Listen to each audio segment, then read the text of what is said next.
姐妹们，今天就用雪碧加上这些配菜，全程不用加一滴水就可以做出来酸脆爽口的开胃小菜。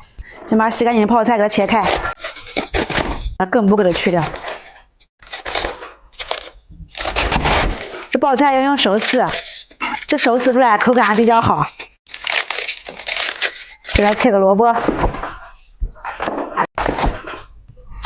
再切成厚片，再切成条。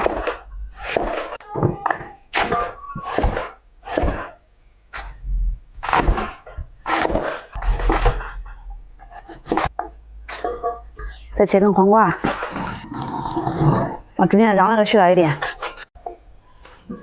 给放上一勺盐，给它拌上腌2个小时，给它调个料汁，倒上一瓶雪碧，倒上蒜片、姜片和辣椒，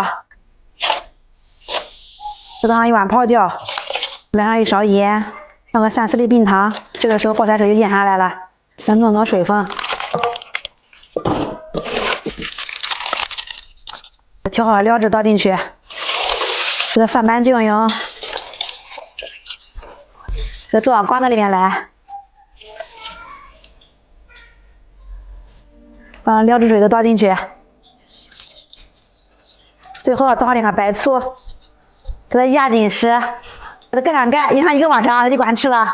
这泡菜已经泡了1晚上了，先拿点出来尝尝，来尝尝。吃起来清脆爽口，酸辣又开胃。